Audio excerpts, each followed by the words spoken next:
এই যে আপু ভাইরা একটু নুডলস রান্না করতেছি মেয়ের জন্য, সাবিহার জন্য একটু নুডলস রান্না করতেছি। মেয়ে তো আর রোজা রাখতে পারে না, এখন মেয়ে বলতেছে যে আম্মু নুডলস খাবো। তুমি রোজা রাখতে পারো না কেন?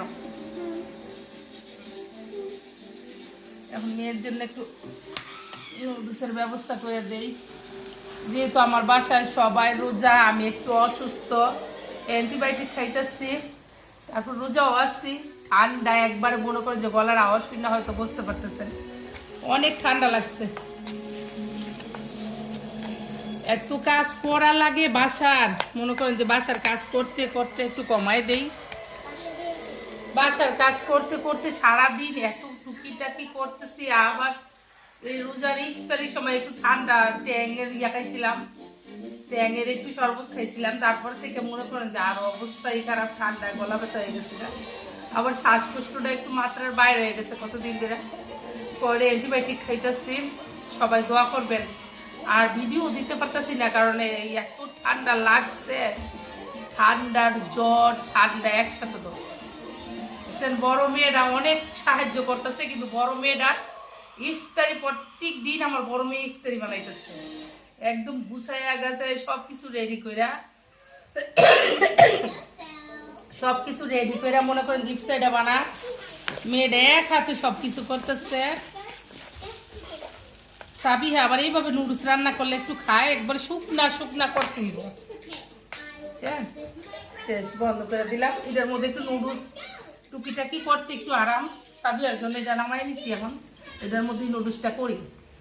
আর সাইবা ইফতারি বানাইবো। সাইবা একটু শুয়া রয়েছে, সাইবার অনেক জ্বর গায়ে, কারণ ওই দিন আমরা এই যে নর্মালি জাগা হইতেছে না। পরে আমি বলছিলাম যে সাইবা তুমি একটু ইয়া করো, ওই যে ট্যাঙের যে জুসটা বানাইছো এটা একটু ডিপে রাখো। পরে বড় ডিপে রাখছে, রাখার পরে অল্পক্ষণ রাখছে, বেশিক্ষণ রাখে নাই। রাখার পরে জুসটা একদম ঠান্ডা হয়ে গেছে বেশি। পরে ইফতারির সময় নামাই দেখি কি ঠান্ডা, একদম ঠান্ডা হয়ে গেছে। এখন ইফতারির সময় তাড়াহুড়া করে আবার জুস কোন সময় বানাইবো ট্যাং, পরে বললাম যে আসো খাইয়া নি।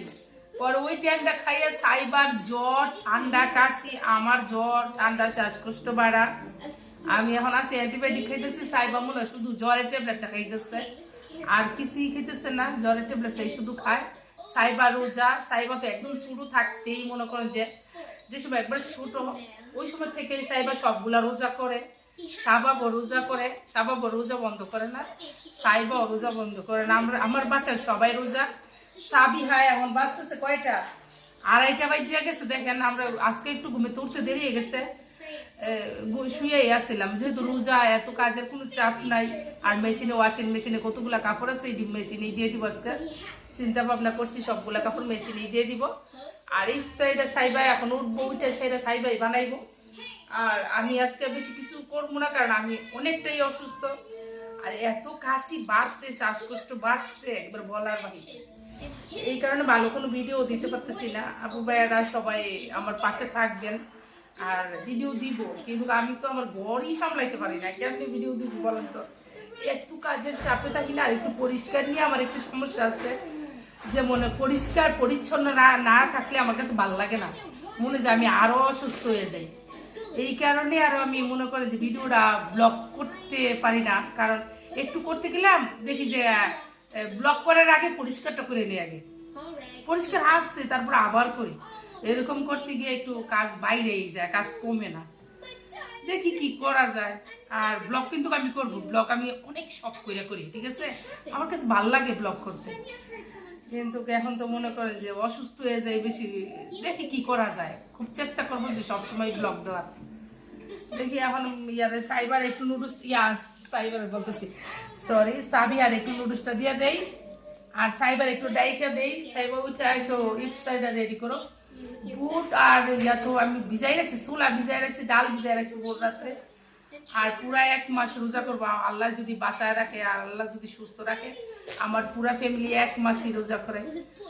আর সবাই আমার জন্য দোয়া করবেন, আমার ফ্যামিলির জন্য দোয়া করবেন। আর একটু মনে করেন যে অসুস্থটা একটু বেশি যেতেছি, বুঝতেছি না কিছু, এতটা অসুস্থ আগে হইতাম না, কেন জানি ইদানিং খুব অসুস্থ হইতেছি। সবাই দোয়া করবেন আমার জন্য, ঠিক আছে?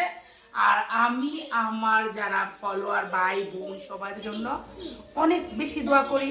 সবাই ভালো থাকবেন, সাবধানে থাকবেন। আল্লাহ হাফেজ।